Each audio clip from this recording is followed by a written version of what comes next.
নমস্কার বন্ধুরা। তো দেখো, আজকে আমাদের বাজার থেকে ছোট কাচকি মাছ এনেছে। আমি এটাকে কাচকি মাছ নামেই জানি, তোমরা কি নামে চেনো এটাকে আমি জানি না। তো দেখো, মাছটাকে আমি পরিষ্কার করে ধুয়ে নিয়েছি। এইবার এটাকে পরিমাণ মতো নুন হলুদ মাখিয়ে নেব। তারপর কড়াইতে আমি বেশি করে একটু সর্ষের তেল দিয়ে দিলাম। যেহেতু ছোট মাছ তো একটু কড়া করে ভাজতে হবে। তো তেলটা গরম হয়ে গেছে। এইবার আমি মাছগুলোকে সব এক এক করে দিয়ে দেব। অল্প মাছ যেহেতু, তাই আমি একবারেই দিয়ে দেব। আর তেলটাও আমি একটু বেশি দিয়েছি, ভাজতে অতটা অসুবিধা হবে না।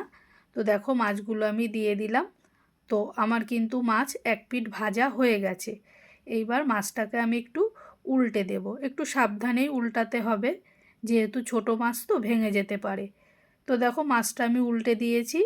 তো মাছটা কিন্তু আমার এক পিঠ ভাজা হয়ে গেছে। এইবার মাছটাকে আমি তেল ঝরিয়ে নিয়ে মাছটাকে খুব সাবধানে আমি একটা বাটিতে তুলে নেব।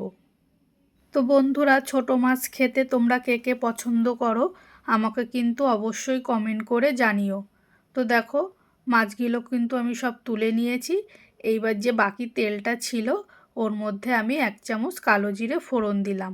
ফোড়নটা যখন একটু ভাজা ভাজা হবে, তখন এর মধ্যে দিয়েছি আমি একটা কুচনো আলু। আলুটা কিন্তু একটু মিহি করেই কুচোতে হবে।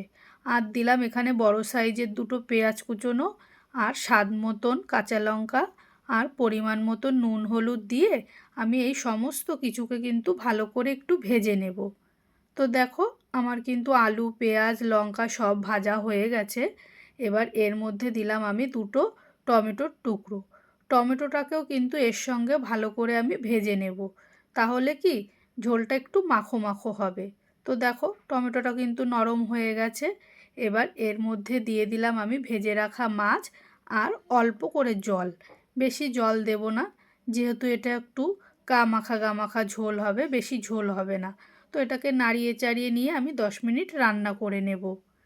তো দেখো, 10 মিনিট পর আমার কিন্তু ঝোলটা ফুটে গেছে।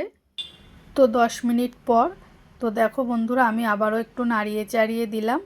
আর এই লঙ্কাগুলোকে আমি একটু খুন্তি দিয়ে একটু ভেঙে দেব, যেহেতু একটু ঝালটা কম হয়েছে।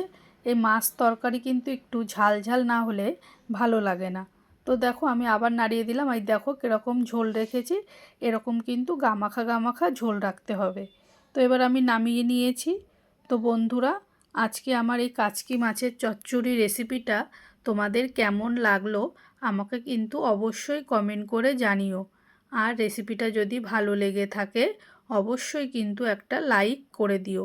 আর হ্যাঁ, সাবস্ক্রাইব করতে কিন্তু একদম ভুলো না।